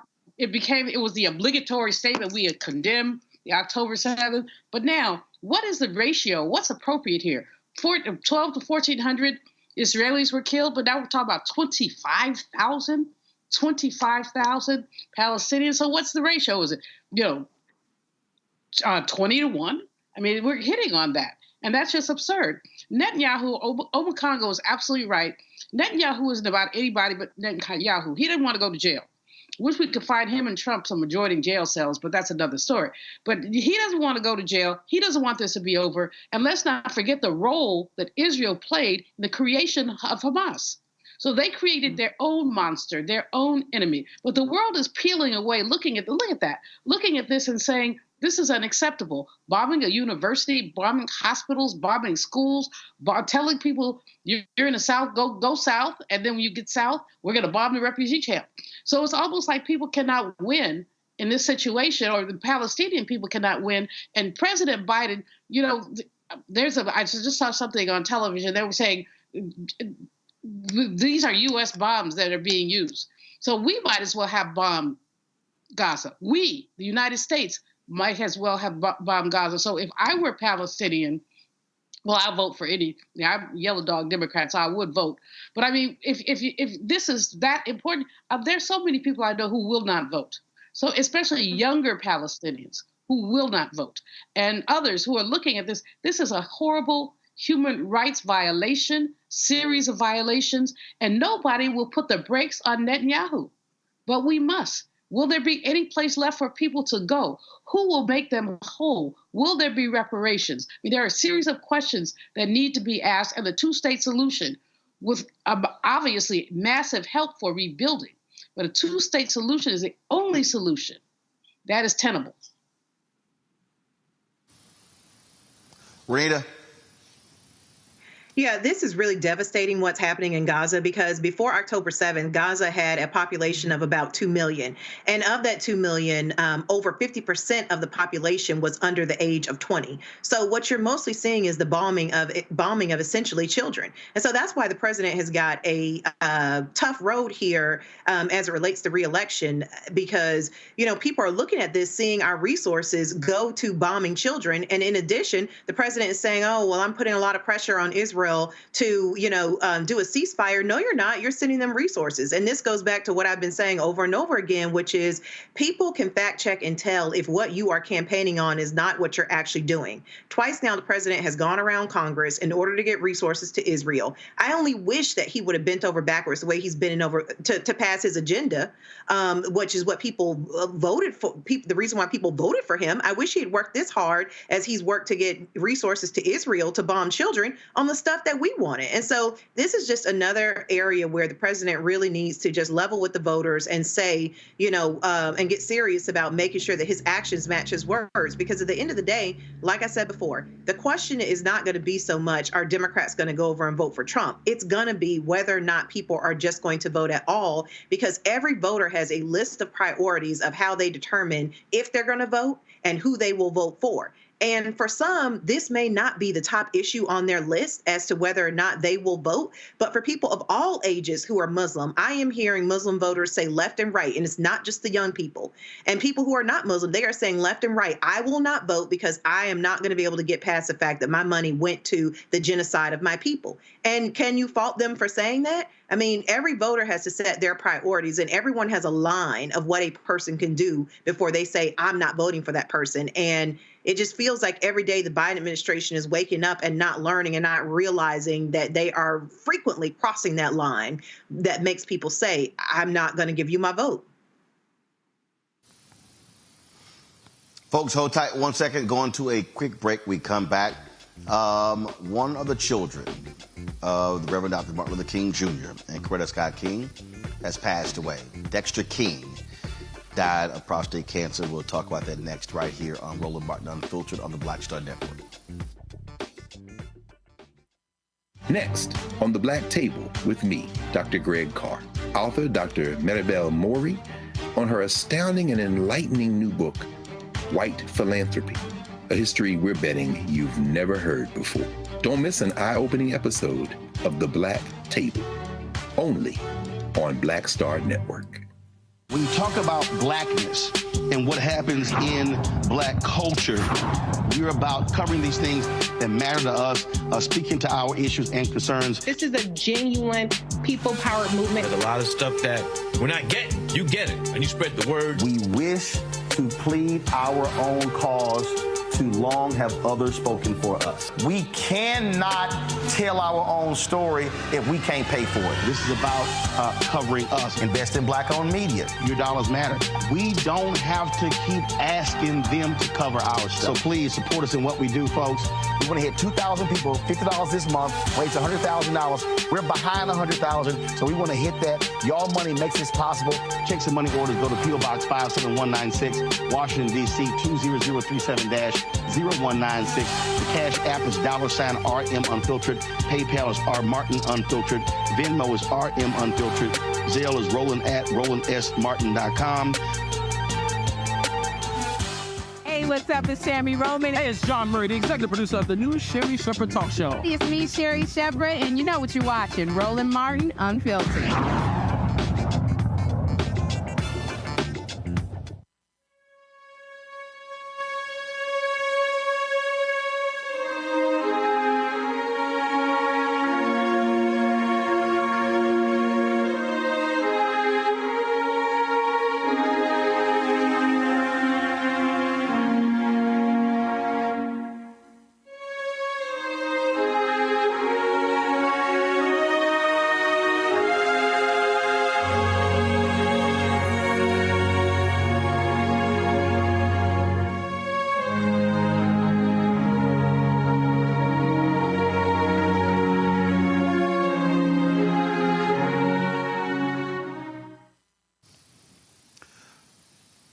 Folks, today we learn of the passing of Dexter King, the youngest son of Reverend Dr. Martin Luther King Jr. and Coretta Scott King. He was 62 years old. He passed away at his home in Malibu, surrounded by his family. He was 62 years old. For a long time, he worked with the King Center. At one point was chairman of the King Center as well, which was established by his mother. But he was largely the president of the King Estate, which managed the licensing of his father's image and likeness.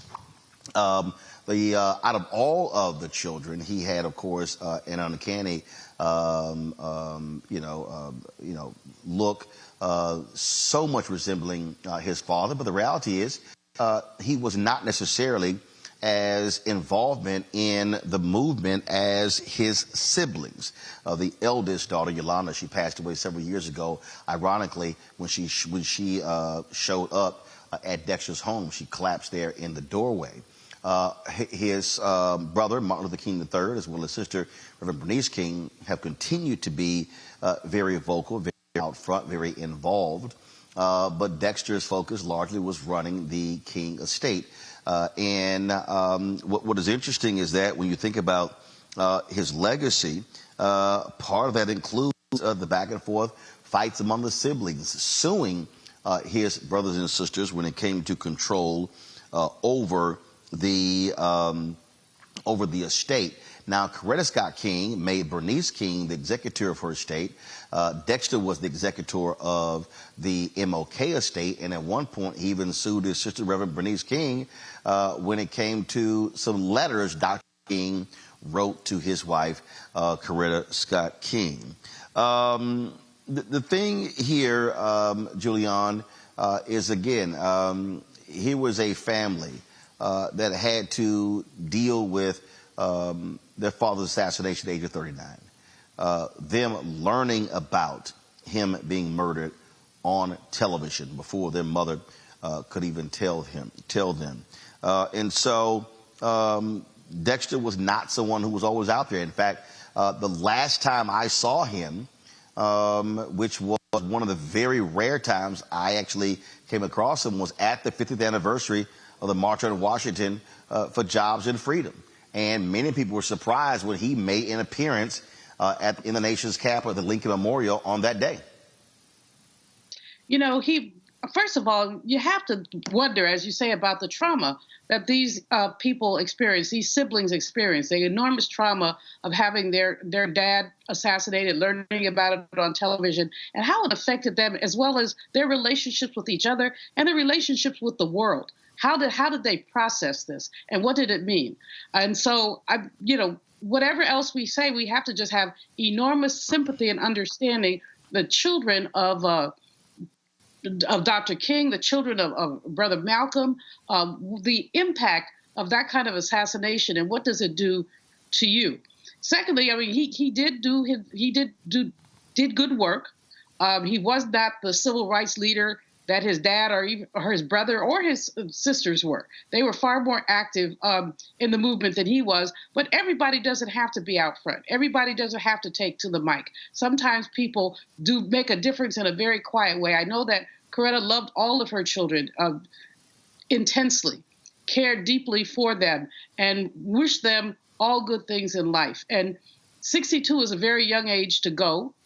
There was probably a lot more that he could have done. And one of the things that brothers who are listening, take care of your prostate cancer stuff, y'all. Go to the doctor.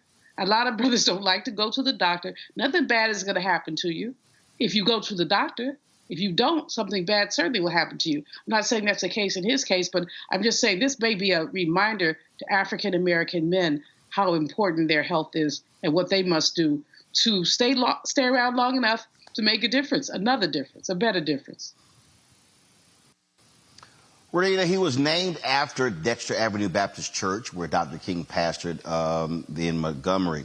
This is what he told the New York Times in 1997. I've never seen myself the way the media has portrayed me as a leader. I'm not trying to have a constituency. I'm not trying to be preachy or be on a pedestal. I'm not trying to effect change on that level, not because it's not something that should be done, but that's just not my best destiny. Well, it's exactly as you said, Roland. I think you summed up his life's work perfectly in introducing the story, because he is somebody that is not was not frequently seen, standing up for social justice in the same way that his siblings do as it relates to being a part of the King family. He was more tasked with, he was an attorney, and he was more tasked with keeping the legacy of his family alive, not from a social justice perspective, but from an actual tangible resources perspective, and managing the image of the family and his father in particular. And so things like what you mentioned, the King Center and other resources that help you remember his father's work, are really what he spent his life doing. And so even as somebody who lives right here in Atlanta, I can say that, you don't frequently see him in public. He's certainly not as public as, or certainly was not as public as his siblings. And I think that he really just focused a lot of his work on managing the family's image and making sure the legacy lives on. And so, everybody has a role to play. The resources that he helped to develop here to really make sure that the legacy of his father is not forgotten is extremely important. And these are things that cannot be moved in a time where we have governors and even now presidential candidates talking about wiping away Black history in this country. I would say that the work that Dexter did was very, very important. Martin Luther King III, Omakongo, said the sudden shock is devastating. It is hard to have the right words at a moment like this. We ask for your prayers at this time for the entire King family. I mean, if there's any family member that has a direct road to heaven, I mean, it's the members of the King family. And like Dr. Malvo said, I mean, 62, it's just tragically young. And I remember those news stories about the family suing each other and all of the critique that they were getting, people hating on this side or choosing sides and the like. And I'm just thinking, you know, some of our families, you know, we'll argue over like a car after somebody's gone, you know, or a TV or a house or something like that after somebody's gone, and families will tear each other up. I mean, this man, you know, his father assassinated when he was 7 years old, and their entire life had to live in front of the entire world. How do you even manage that? And they've done it despite, you know, those particular issues with such grace, trying to carry on the legacy of not one, but two giants as it relates to the civil rights field and activism. And so I give them all of the praises for everything that they've been able to navigate. I respect the fact that he wanted to be respected for the roles that he wanted to play, because I can't imagine the forces, especially with his resemblance to his father, I can't imagine the forces that want him to push him out there in the forefront. But that behind the scenes work is just as important as anything else that any member of that family could do as relates to protecting the legacy of his family. We talk about legacy in so many different things, whether we're talking about wealth creation and all of these types of things. And so Dexter King needs to be remembered as somebody who wanted to protect his family and his legacy. And it's incredibly sad and tragic that he's gone. I read Reverend Bernice's thoughts about him earlier as well. And they just endured so much violence, whether it be Dr. King's mom, whether it be the brother, It's just sad. And though he's not dying by violence here, it's still just a tragic loss because of his age. And so my thoughts are out there with the family. And it's just a reminder to all of us that this family has given everything to this country and continues to do so. And their legacy needs to be respected and protected, because all of them are not going to be around here for forever as well. And we need to make sure that we're doing the best to uplift them in these moments, directly if we know them, or out in the public spaces as well. Rest in peace and power, brother. Folks, that is it for us. Renita, Omakongo, Dr. Malvo, I appreciate all three of y'all being with us today. Folks, thank you so very much. Again, let me thank the folks here at the Grove 23, the Florida course of Michael Jordan, for being hospitable host. I appreciate that. Let me thank my man Gary Sheffield for the invitation, and good luck in the Hall of Fame balloting. But folks are casting ballots now, so hopefully Gary will get that 75% threshold and be elected as one of the immortals in the Baseball Hall of Fame. All right, folks, don't forget to support us in what we do.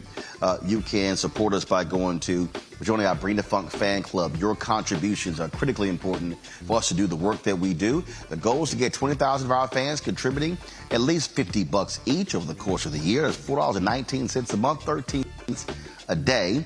And then, of course, if you can't give that, give less, that's fine. If you can give more, that'd be great as well. Send your check and money order to P.O. Box 57196, Washington, D.C. 20037-0196. Cash App, $RM Unfiltered. PayPal, R Martin Unfiltered. Venmo is RM Unfiltered. Zelle, RolandSMartin.com. Roland at RolandMartinUnfiltered.com. Be sure to download the Black Star Network app, Apple phone, Android phone, Apple TV, Android TV, Roku, Amazon Fire TV, Xbox One, Samsung Smart TV. You can also watch our 24-hour, 7-day-a-week streaming channel on 4 different fast channels. Amazon News, simply go to Amazon Fire and go to News. You can check us out. You can say, Alexa, play news from the Black Star Network. You can also go to Plex TV, Amazon Freevee, and Amazon Prime Video. And folks, don't forget to get a copy of my book, White Fear, How the Browning of America is Making White Folks Lose Their Minds. Available at bookstores nationwide. Download the audio version on Audible. And yes, it is yours truly reading it. All right, folks, I'll see you tomorrow from Florida. Roland Martin Unfiltered on the Black Star Network. Holla! Black Star Network is here. Oh, no punch! I'm real revolutionary right now. Thank you for voice of Black America. All momentum we have now, we have to keep this going. The video looks phenomenal. See, this difference between Black Star Network and Black-owned media and something like CNN. You can't be Black-owned media and be scared. It's time to be smart. Bring your eyeballs home. You dig?